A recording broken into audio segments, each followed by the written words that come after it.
Hello and welcome to today's top altcoin picks for 2021, and I think I'm gonna have to do a couple of these videos because it's just hard to kind of give my full thought on all the possible altcoins in just one video that I personally think are gonna do well in 2021, because there are quite a lot of them that I think are gonna do well based on what they have already done in terms of progress, based on their team, based on their market cap, and based on the exchanges that they could be listed on because of their partnerships and so on. So I'm going to kick this off. First of all, in today's video I'm going to be covering 4 different projects. I'm going to be looking at CoinMarketCap and CoinGecko for all 4 of them. We're not going to look through the website or spend any other time. I'm just going to kind of summarize why I personally think they're good picks. So I'm going to start off with ChainX here, as we can see on CoinMarketCap with the ticker symbol PCX. I've done various reviews on ChainX.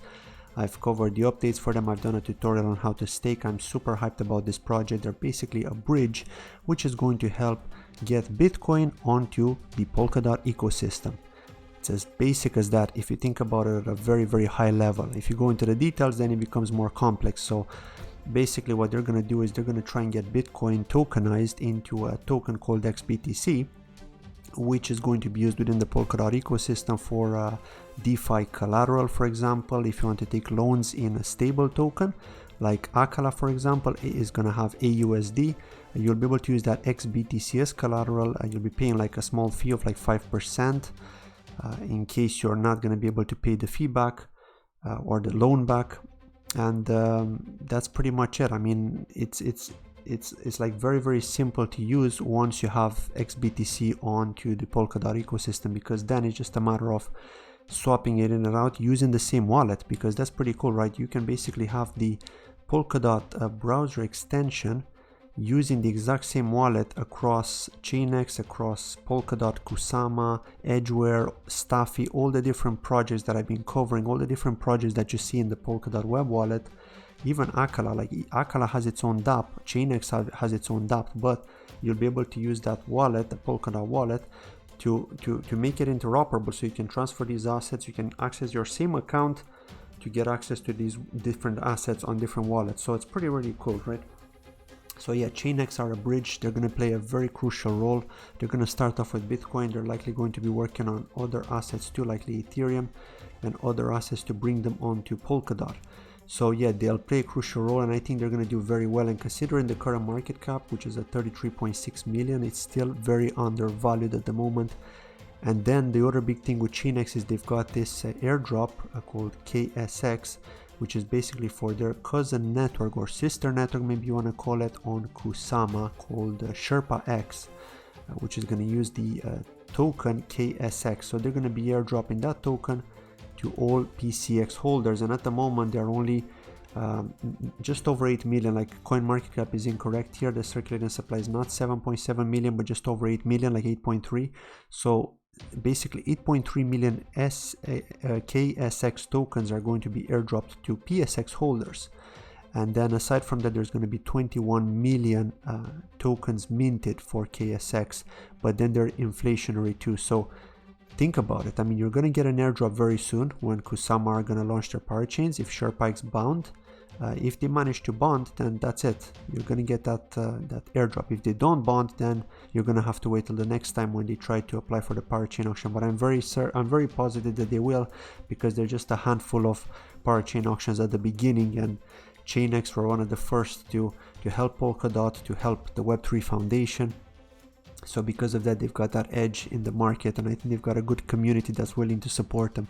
So if people use Kusama to help Sherpa X bond, then of course they're going to be doing really well. They're going to be bonding, they're going to get their parachain, and then all the PCX holders are going to get KSX to their wallets. So that's pretty cool. And of course you're going to be able to stake KSX. That's what the talk is about. That's what the talk was about when I did that video. But again, there's no like 100% guarantee. We're just assuming that they're going to follow exactly the same model, because they are the sister network of ChainX. So we got to assume that they're going to follow that same model, which means you'll be able to stake to validators with KSX too, except it's inflationary. ChainX is not inflationary, it's capped at 21 million. Sherpa X is 21 million max, but inflationary, so the total supply has no limit because it grows by like 10% or so.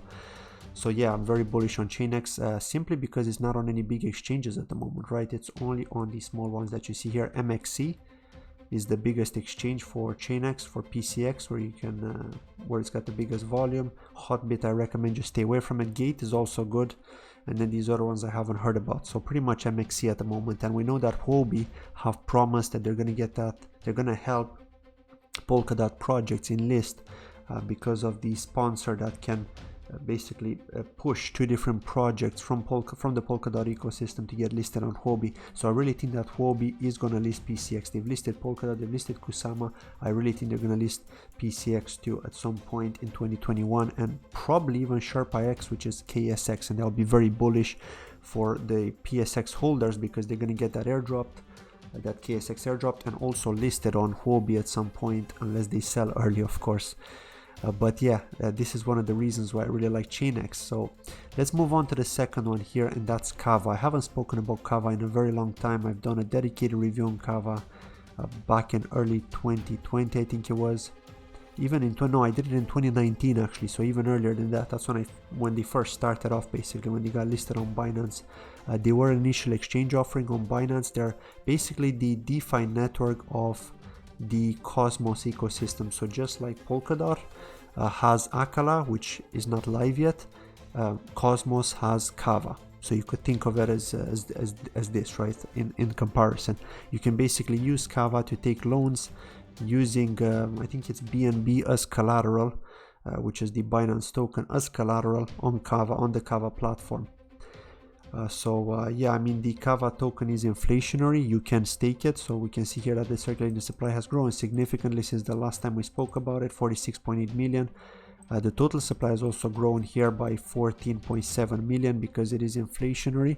So that's something to keep in mind as well. And hence why the price, of course, with the market pullback, it took a big plunge, but it did pump quite high. I mean, if we look at it here, if we go to 180 days, we can see it actually went to over $5 here back on the 17th of August when we had that altcoin massive pump across the board. So yeah, it took a huge pullback after, but I mean, that next push to the upside could come again, right? Because Kava are playing an important act in the Cosmos ecosystem. So if Cosmos does well, just like Polkadot will do well, I think that Kava has a chance, and also they've got Binance backing them, so you know, extra support there. So we'll have to keep an eye on Kava and see how they're gonna do. And again, the market cap is not very big if you think about it, 70.4 million. 150 is not a bad price. So let's talk about Polkastarter here. So I haven't actually done a review on Polkastarter. I've done a review on Polkaswap, but Polkastarter with the ticker symbol POLS is actually, I initially thought this was a scam, but it's actually, it got the Web3 Foundation fund. So that kind of surprised me because I remember seeing this when it was 11 cents. And I'm thinking, like, this was, I think, back at the end of September, and I'm thinking, why the heck did I not do more research on this project? Because I did a review on Polkaswap, and somebody left a comment in that video asking me if I heard of Polkastarter. And then I know that some people have posted in the Polkadot official chat room that Polkastarter is a scam. Don't believe it. They ban people on Telegram and so on. So it got that kind of FUD at the beginning, and that spread, so people kind of stayed away from it. But I think those that did a lot of in-depth research on Polkastarter realized, okay, actually it's not so bad, right? And when the Web3 Foundation grant notice came around, then of course the price has pumped significantly. So now you may be asking yourself, why are they really pumping now? Because it used to be like 11 cents and it's been pumping significantly, right? Well, it's because they're actually conducting, they're basically like, they're gonna be like the Uniswap on Polkadot. So the like Uniswap is on Ethereum, but they're gonna be like that on Polkadot. So all the different assets from the Polkadot ecosystem can be swapped using Polkastarter and also Polkaswap. But Polkastarter are gonna have that first mover advantage. So now what they're doing, they're conducting IDOs, initial DEXT offerings. I've spoken about those in a very old video for beginners. So if you're watching this on YouTube, it should pop up on the top right hand corner where I explain to you what is an ICO, an IDO, an IO, and an STO. So check that out. But it's basically an initial DEX offering, which is basically like a token sale on a decentralized exchange. And in this case, Polkastarter is a decentralized exchange. And what they're doing is they're actually requesting you to where they're requiring you to hold like 3,000 polls in order to take part in this token sale. So basically they're kind of getting you to buy polls off the market to hold it in order to take part in the token sale that they're gonna have to get in cheap. If you don't have 3,000 polls, you can't take part in the token sale, so then you need to buy once the listing happens. That's going to be more expensive, right? So I think this is a good way for them to market themselves and kind of get people to buy in. And again, the market cap is not too big. I know it had a bit of a pullback to like 85 cents, but still under $1 here. The market cap is not too big if you think about it. Total supply is 100 million. 45.8 million for the market cap, so still a lot of room to grow. I'm not going to say they're going to do a 10x, probably not if Polkaswap come into play, but they could do a 2, 3x, 4x maybe max. It could go higher, it depends on the adoption, but I really think that it could perform more, probably over 100 million at least. So yeah, Polkastarter is something that I'm bullish on because I mean, if you've been trading on Uniswap, you know how high the fees are now with Ethereum. Nothing to do with Uniswap. I'm not faulting them or anything. They're just a tool, a decentralized exchange for swapping, but the fees on Ethereum are crazy high. So I think people are going to start looking at Polkastarter and then later Polkaswap on Polkadot once this ecosystem starts maturing. And last but not least for today's video, I want to talk about DEXTools. I've spoken about them before. I've done a dedicated video on DEXTools before. Now the market cap is super low here. We can see it's 8 million, right?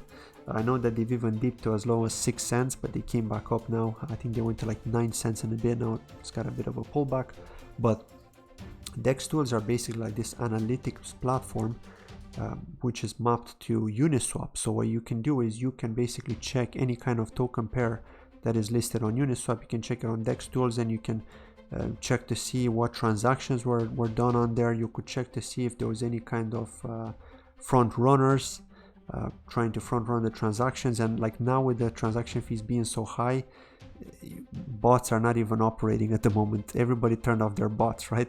But there used to be a lot of bots. Like a couple of months ago there were a lot of bots on Uniswap, so DEXTools was great for that. And they're also going to be building their own bot as well, so you're going to have that trading bot if you hold 100,000 DEXT. So they're trying to find ways to get you to buy DEXT in order to incentivize you to have special features within their DApp, or within their app, I should say, the analytics tool, which is constantly going to expand. So yeah, I think they have a good future, especially if they look at other blockchains too and don't just focus on Ethereum.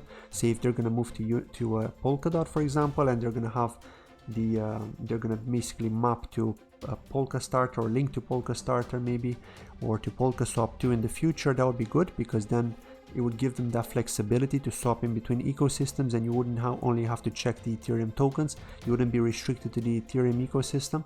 So yeah, I think DEXTools do have a good shot, especially as they've been progressing quite well in the last couple of months. So we'll have to see how they do going forward. And I do think that in 2021, I'll give them a chance. I think they're going to do well.